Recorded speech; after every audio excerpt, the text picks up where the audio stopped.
uh...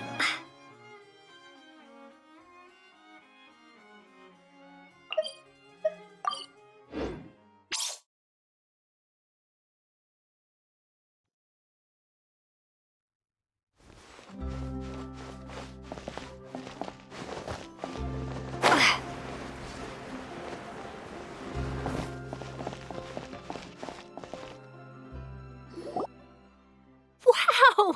If it isn't the Traveler and Paimon! Oh, have you seen the article I wrote about you? Ha!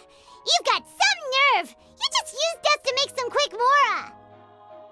Oh, you needn't worry about that. I heard that you were in Poisson some time back, so I sent you a letter to discuss just that. It appears you didn't receive it, though. It's all right, though. I've set aside the amount intended for you. I've even set the table with some food. Really? Oh, you're the best! You're almost a little too easy to win over, Paimon. If I were a journalist with ulterior motives, you'd be in trouble now, you know. Oh, Paimon knows you're not like that. Still, what brings you here all of a sudden? Were you looking for me? When Mona mentioned you, we thought of coming to see you at work. I see. It seems you've already bumped into Mona here in Fontaine. So she mentioned me? What did she say? She said that you're a real daredevil of a journalist. Nice. In which case, can this daredevil journalist dare to request an exclusive interview with the legendary Traveler and Paimon? Huh? So your article in the paper today doesn't count? Oh, of course it doesn't. That was more like live photography. What I'd like to do is dive deeper and ask you to talk about the things you've seen and experienced. Yeah, are we even qualified enough? Why not? If I say you're worth an interview, then you're worth it. But not right now, of course. I'll need a few days to prepare. Oh, in that case, we'll just chat when you have the time then? Oh, so that's a yes? Ooh, splendid! I'll tell the editor-in-chief immediately. I'll have to apply for lighting, a venue, some props, and... Whew, so much to get done now. Talk to you later. Wait, Charlotte, Paimon's still got a question for you. And what's that? If, just for example, Fontaine were to be flooded tomorrow, what would you do today? Huh, that's the prophecy you're talking about, isn't it? I mean, I do hear about it often, but I've never once thought that the day could be tomorrow. If you're seriously asking, then I might try and think of a way to leave Fontaine. Oh, but I'm still a journalist first and foremost. That means I have a duty to be reporting from the scene. And secondly, I wouldn't forsake my homeland that easily. From what I've seen, most people don't know what they'd do should the worst come to pass. In truth, it might be better just to behave like normal rather than worry over such an end. So in all likelihood, I'd probably still be prepping at the office for that interview of ours. I know what you're thinking. That sounds a bit sad, but I've always believed that it's best to do what you enjoy. Just think about it. If this nation really were to be suddenly destroyed tomorrow, but I still successfully finish an exclusive interview with a truly unique person, then the story I would wind up writing would truly be timeless. And then do you know what I'd do? Well, I'd write that story, send it for printing, and use messenger pigeons to get copies out to the various nations as soon as possible. I'm not a dreamer, nor am I a workaholic, but I do love my job, and I'd be proud of leaving such an article behind. I guess you could say that I was born to be a journalist. But anyway, that's my answer. And on that note, I'll get back to my preparations. That's so nice. All of a sudden, Paimon actually kinda envies her. Anyway, let's go and take a look at the sea, shall we? Paimon's in a really great mood today. Don't know why, but Paimon's head is filled with happy thoughts. The sea breeze and scenery can be a pretty soothing combo, huh?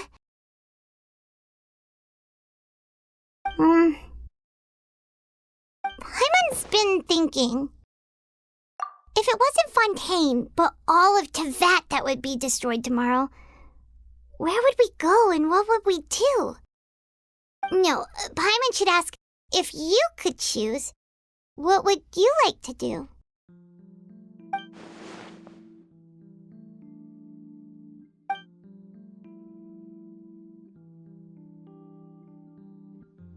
We've always been moving to the next destination, so we haven't spent much time thinking about these kinds of things.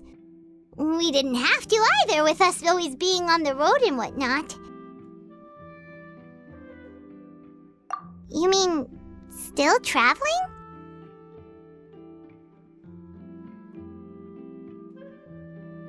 Huh. Wait, isn't that what we've always been doing?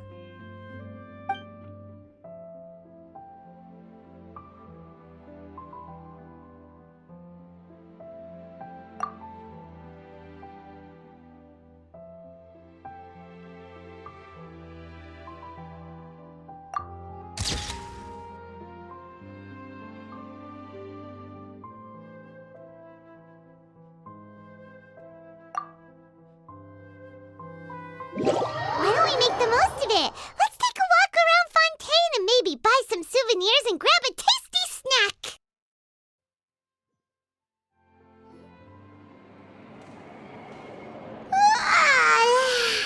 Feels like you'll grow mold if you stay here long enough.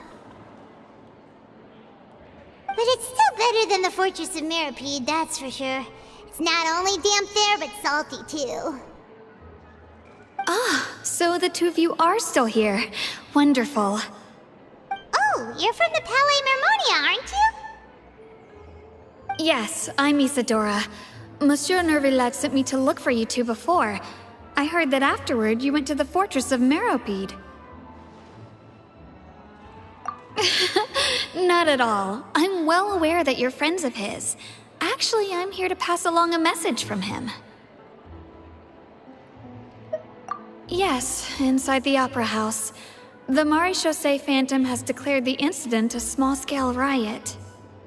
A riot? Well, that said, I don't personally think it was that serious.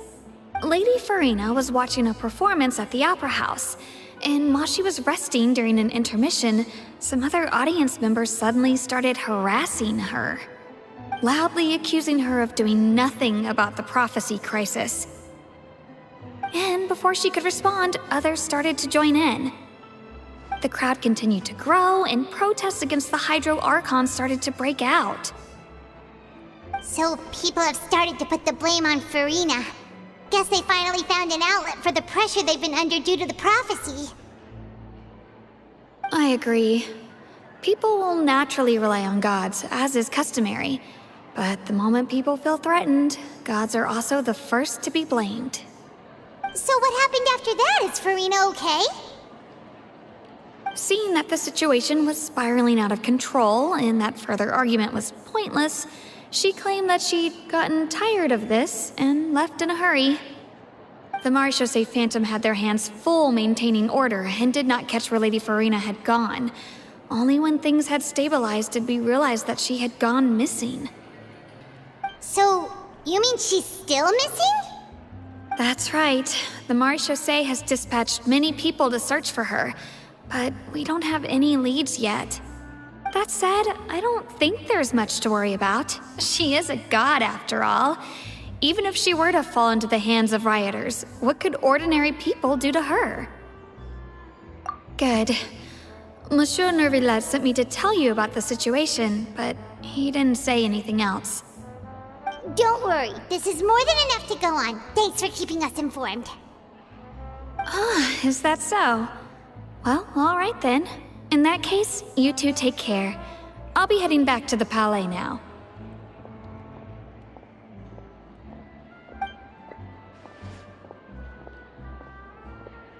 Well, sounds like we should hurry over to Poisson then. If we know Farina, she won't try to fix things in this situation. Instead, she'll look for a place to wait out the heat. And, as we also know, she may be loud and dramatic, but she doesn't have a heart of stone. When Nervalet was talking to her in the Palais Mermonia, and she heard about Poisson, she couldn't hide her sadness and remorse. It would be hard for her to ignore being accused by the public today. Paimon thinks Farina's probably taken the opportunity to slip away to Poisson and try to relieve the sense of guilt that she's feeling. Huh! Well, what do you think? Paimon knows the answer, of course, but Paimon can do the analysis to back it up, too. Cool, huh?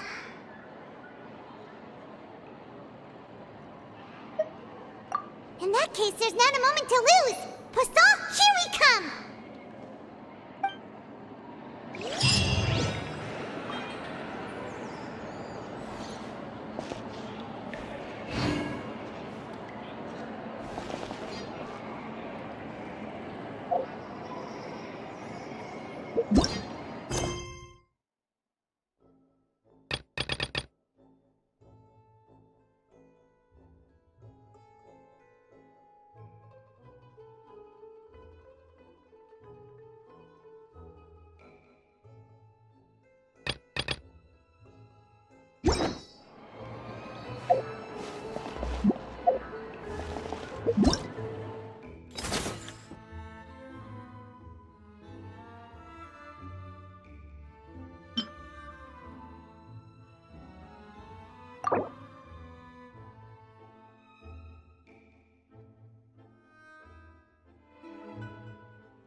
Say what you mean. No problems.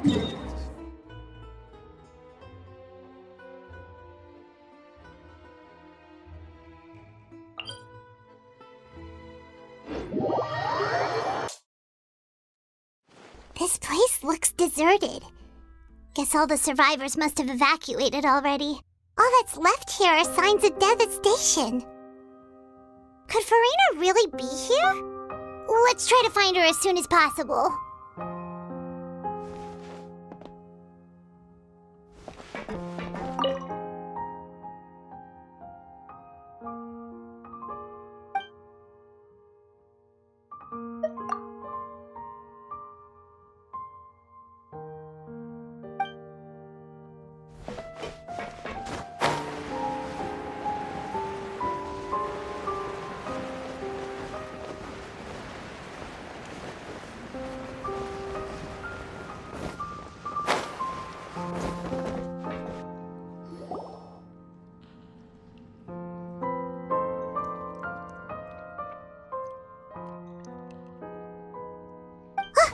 That's Farina, right over there!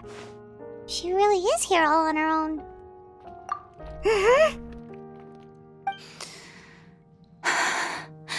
Should I just give up? This is all meaningless. What was meant to happen did happen after all. Everyone's dead. I'm sorry. I am so sorry. Give up, Farina. There's no point in holding out. I'm sorry. But what can I even do other than to repeat meaningless apologies over and over? Who's that? Don't worry, Farina, it's just us.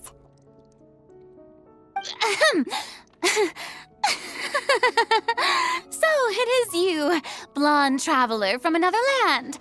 Why, I almost thought you were someone from that mob of my ignorant subjects, come to kneel and beg for my forgiveness.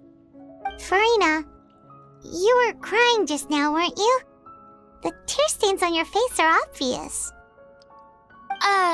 What do you mean, tear stains? Oh, I remember. The show at the Opera House earlier this morning was so moving. I'm still trying to process it. Who did that uncivilized rabble think they were, disturbing my enjoyment of the arts? They even dare to tout their Archon. I must teach them a lesson. I can just imagine their twisted and frustrated faces once they realize that I'm nowhere to be found. Oh, and I'm sure Nouvellette and those people from the Marche Chaussee Phantom are freaking out right next to them, too.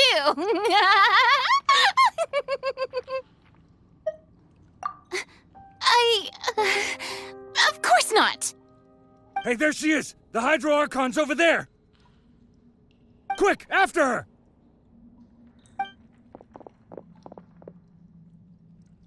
Farina, those people seem to be after you. They are? They're just some rabid fans who want to cut the line because they haven't been able to meet me in person, aren't they? That's against the rules. I can't let them get their way. Farina just ran off. Quick, we have to catch up with her.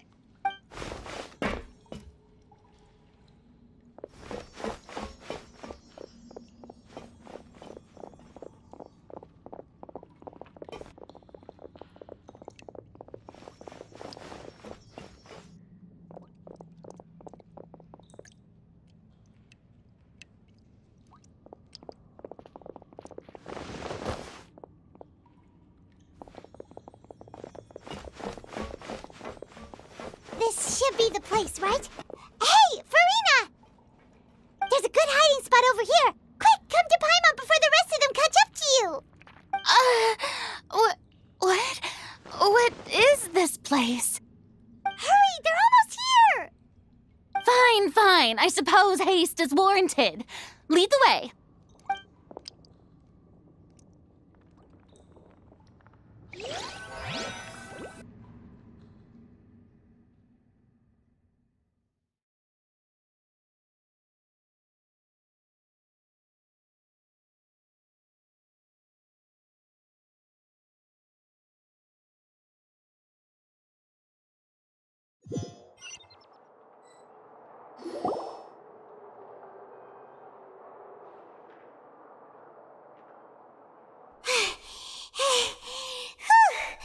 Paimon's exhausted.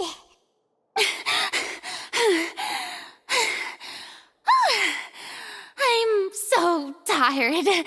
I totally thought they had caught me. No, I merely gave in to the sheer enthusiasm they displayed.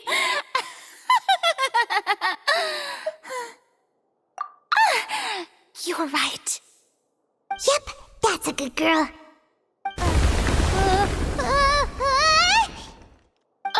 What's happening? The ground's shaking. Is it an earthquake? Yeah, a quake of this kind preceded the flooding in Poisson, didn't it? It can't be. It's happening again. Well, there's no need to worry too much about that. Nouvellette's made some emergency plans, so the evacuation should go a lot smoother this time. Yeah, I hope you're right. But the people of Poisson, they've already...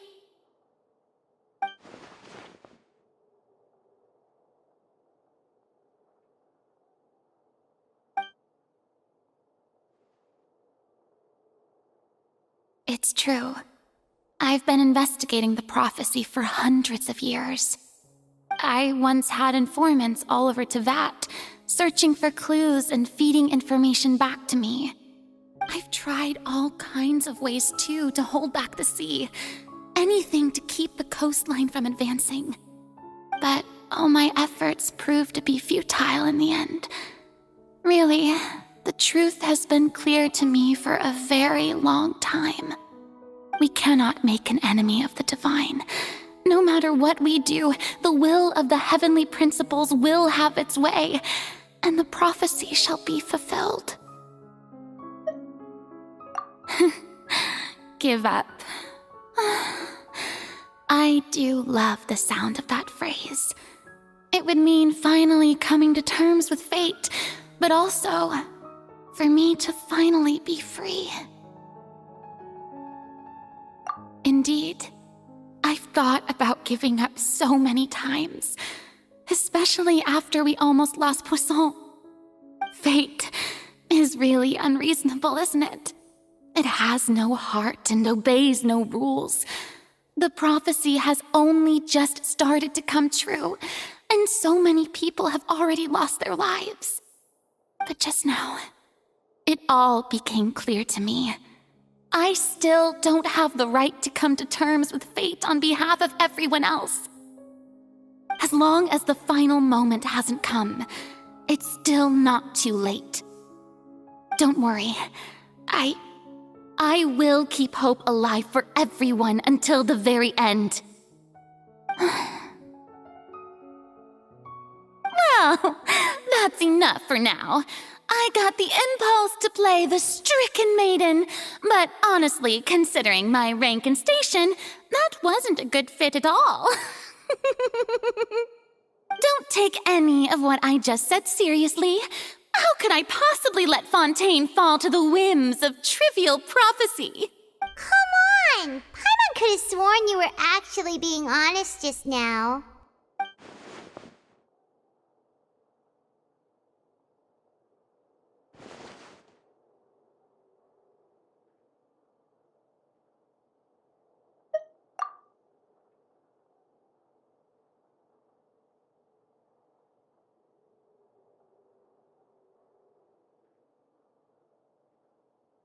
Share my burden. That's impossible. It was fated right from the start that this would be my duty alone.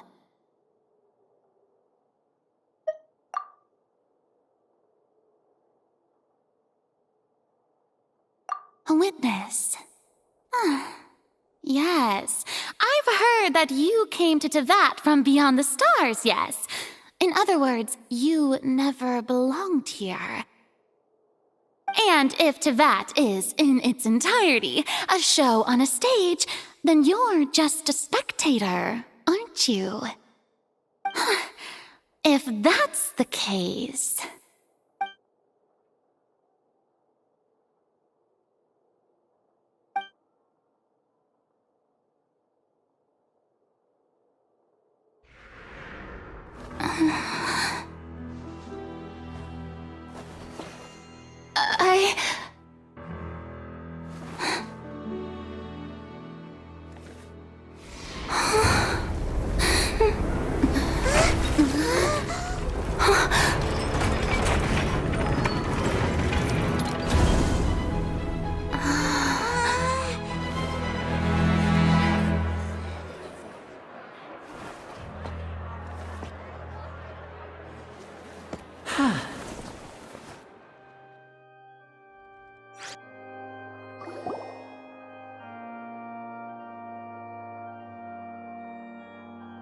Ladies and gentlemen, this concludes my opening performance.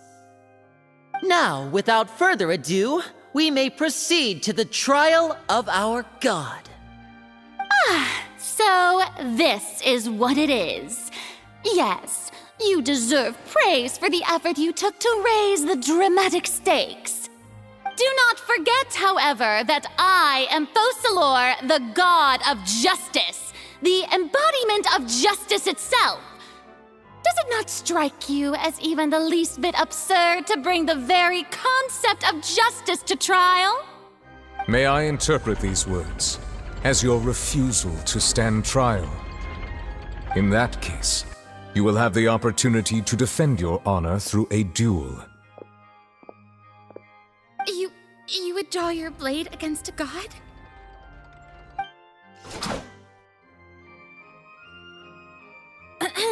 I see.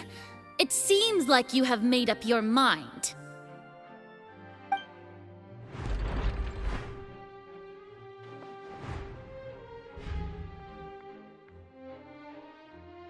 Paimon can't believe it. She just surrendered. What the heck is going on? Did I just see an Archon surrender to a human? Wow, how utterly humiliating. Lady Farina, what is the meaning of this? Shh! It would seem that there has been a misunderstanding. To be clear, the raising of both hands is not always an indication of surrender. Looking for excuses again, huh? I raised my hands just now to indicate my acceptance of the trial. No duel shall be necessary. I will admit that I've been running away for a long time. I'm sorry, everyone. I was unable to protect the people of Poisson. It is my duty to stand trial for my crimes. You are not the only ones to be disappointed in me. I, too, am exceedingly disappointed in myself. But now, it is time for the Hydro Archon to show you her courage and resolve. I, Farina, will use this trial to show the world the true meaning of justice! This time, I will protect you. Applaud and rejoice! One of the most outrageous and fantastical arcs known to the opera epiclese is now unfolding before your eyes. Mark my words, this shall be one of the most exhilarating and brilliant shows ever to grace the stage of Fontaine! The trial of the Hydro Archon, Focalor, will now begin! Woohoo! Oh, now we're making history! Why does it feel like Farina just took over the whole thing? Like, come on! Didn't she just get forced to stand trial for her crimes? Also, even though she's still acting super dramatic, she is taking this seriously this time, right? All right, then. Who will be my opponent in this trial? The court asks the prosecutor to please take the stand. Is that so? Very well. Then please speak, witness of Tivat, my accuser and fated opponent.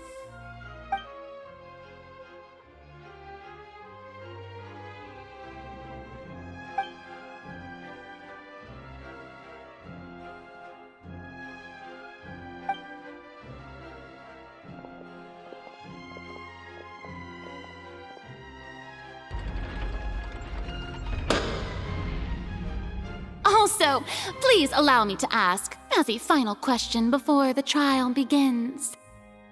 Just how much work did you do to force me onto this stage? Well, we did do a lot of prep after the meeting that day. I can go over the tasks assigned to the Spina di Rosula, since they were rather straightforward and easy. Navia, the president of the Spina di Rosula. Most of the people who participated in the disturbance this morning were my subordinates.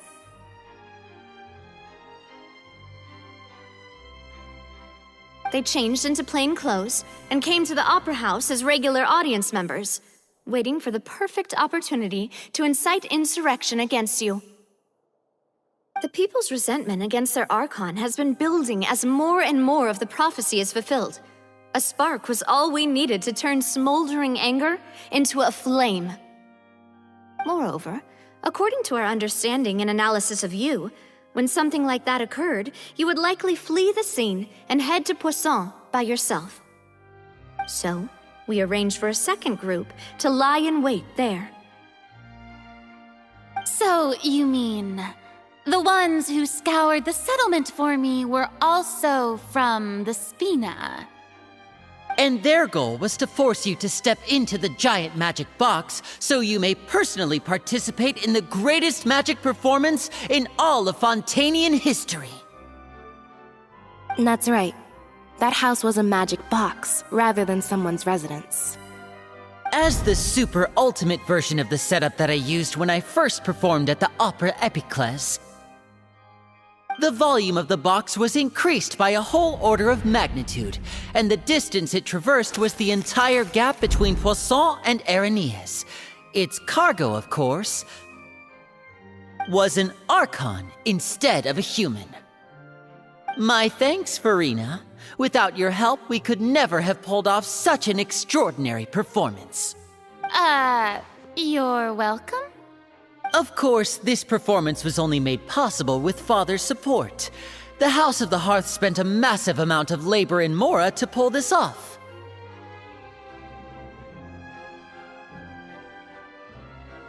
We had to select a location, construct the giant magic box, dig a tunnel, and open up a path through the water.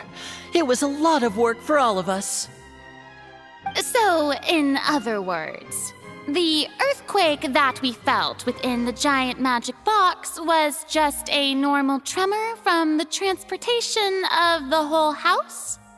That's right. It wasn't a sign of another disaster to come.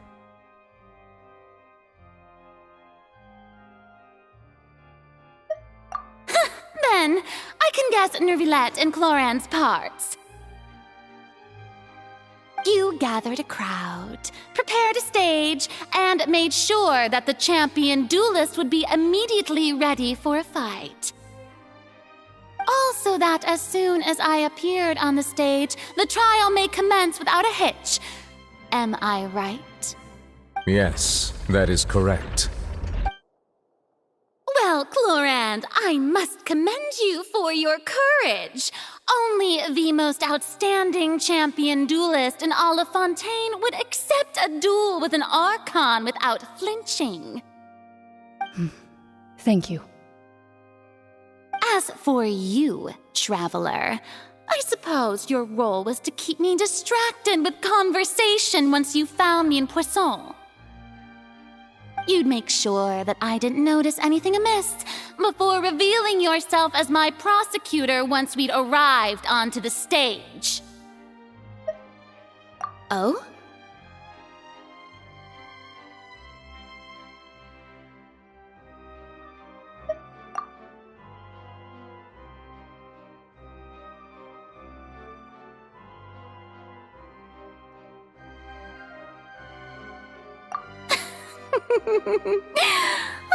Is that so? Then I suppose I must have missed my final chance. It's fine. It matters not. What's done is done. The stage is already set, so there's no reason to disappoint the audience. Let's see this trial through to the very end.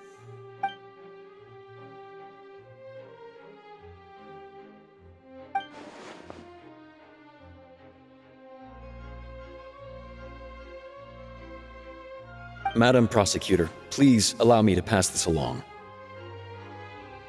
This is a document that Miss Charlotte applied for and received permission to share with you during the trial.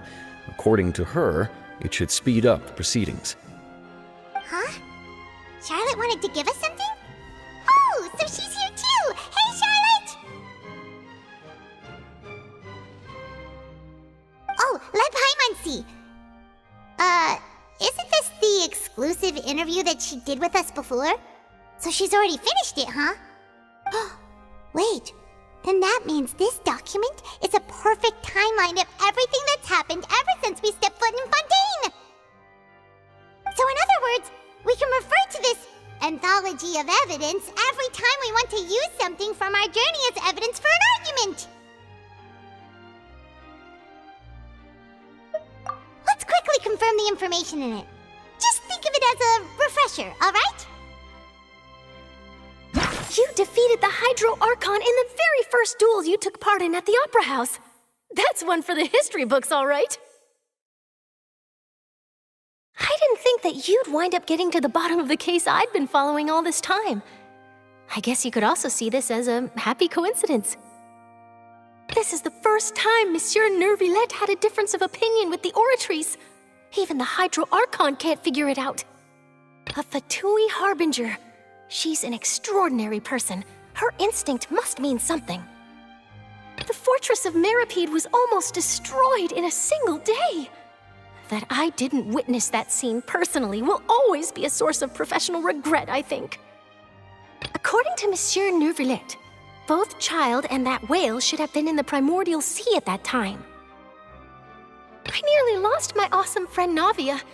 To be honest, that still gives me shivers.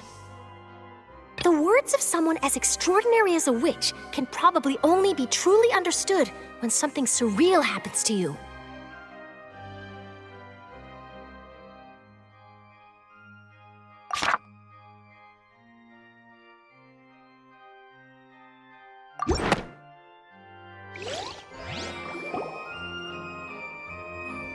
The prosecution and the defense are both in position. The trial shall now begin. Oh, come on, Nervylette. There's no need to repeat all the unimportant legalese. Just fast forward to the part where the prosecution lays out my offenses.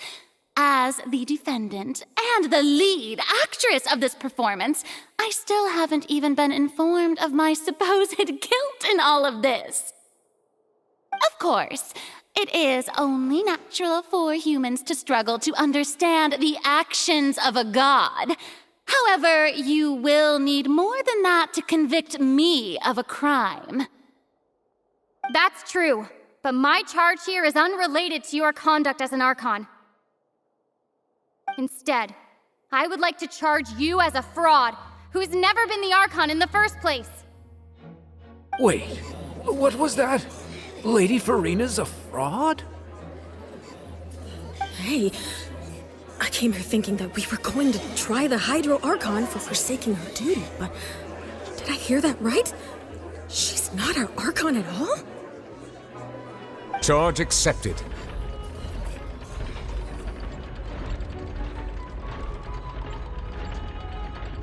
Lady Farina, do you plead guilty to the charge? Lady Farina. I plead not guilty. How can I be guilty?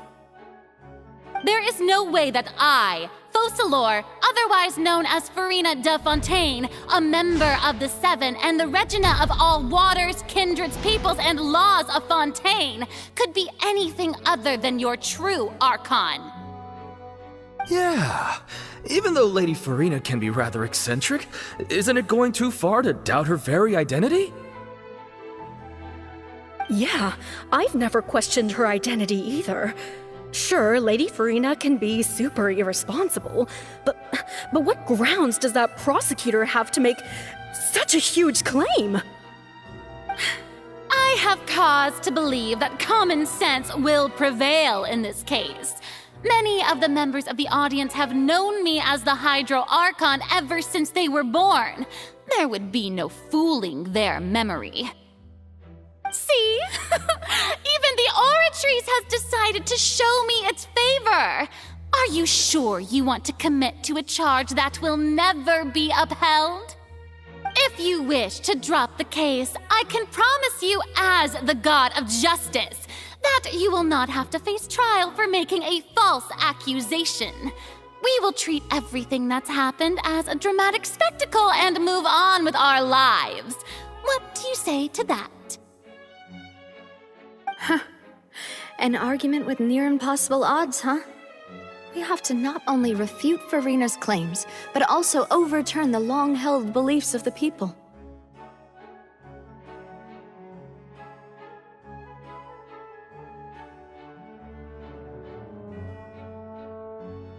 Well, I tried to give you the chance to surrender. If you must persist, then let me ask. If you believe I'm not the Archon, then what manner of being do you think I am? And if I was not the Archon, then how did I manage to live for over 500 years?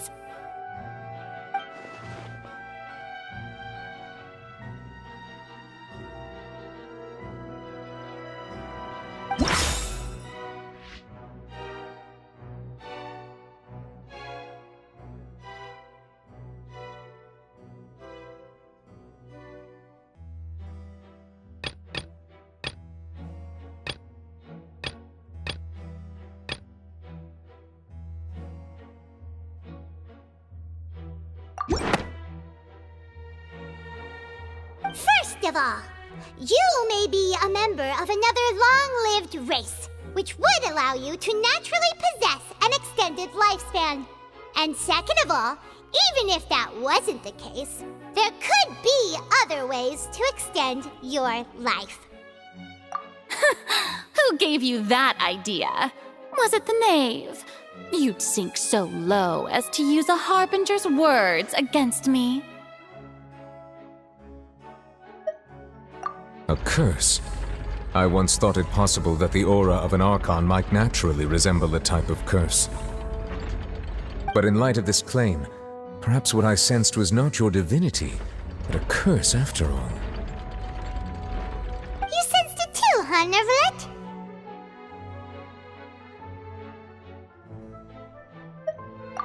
Lady Farina is actually a human? Well, it is true that it's extremely difficult to tell humans and gods apart just by looking at them. It's not impossible.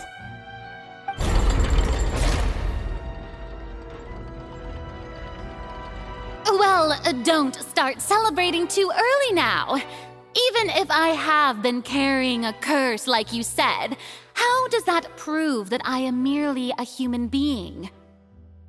Besides, everyone knows that the main difference between a human and a god is the possession of authority. Gods can do what humans cannot. That's why they're worshipped as gods.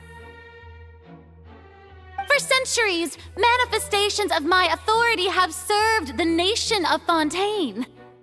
One need only to turn their eyes towards the Oratrice Mécanique d'Analyse Cardinal in this very opera house, or consider the indemnitium that is used in every aspect of life.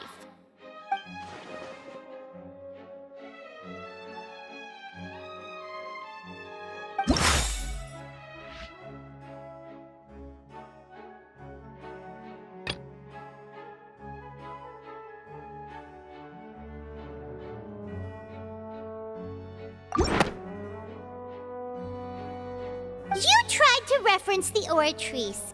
But weren't you as confused as all the rest of us when the Oratrice declared Child to be guilty without any proof? Otherwise... Didn't I make myself clear at the time? The decisions of the gods are naturally difficult for humans to comprehend. There is no need to provide an explanation. Lady Farina, I believe a reminder of your current circumstances is in order. While the court is in session, the principles of justice and the law must come before all else. While you are an Archon, you are also first and foremost the defendant in this trial. You will prove yourself unable to defend against the prosecution's charges if you continue to withhold vital information against the rules of the court. I never thought you'd use that kind of rhetoric against me. That was no trick of rhetoric, Lady Farina. I've merely reiterated the rules of the court. Rules that all should respect and follow. So, you neither knew why Child was declared guilty, nor did you understand the structure and operations of the Oratrice. Instead of having been created by you, the manifestations of authority you mentioned have been made by the real Hydro Archon, haven't they? The real Hydro Archon? Well, now you're really losing me. It is true that I did not know why the Oratrice gave out a guilty verdict that day. But the Oratrice handed out that verdict unilaterally, and it has been operating independently ever since it was first created. You can't argue that just because a divine creation is flawed, that the god behind it must also be no god at all. She's still throwing out all kinds of excuses. Seems like she's confident that we won't be able to produce proof that she has no power over the Oratrice.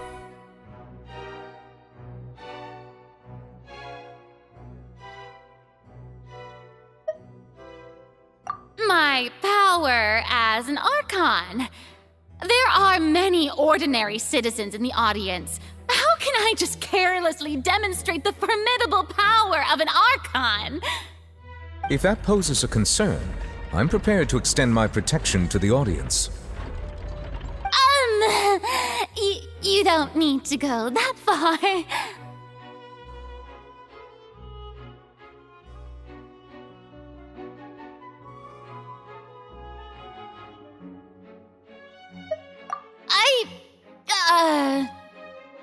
Aren't you the Hydro Archon?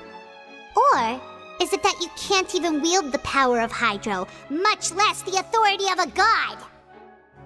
Indemnitium! Yes! It's all because of Indemnitium! All Archons derive their power from the faith of the people, and I've converted the people's faith in justice into indemnitium. Thus did I give up all of my divine power to provide everyone with energy for their daily lives. Have you ever seen a more magnanimous god? Isn't that a huge stretch? Yeah, no matter how generous an Archon can be, how could they give up all their power? Can a god with no power even still be called a god?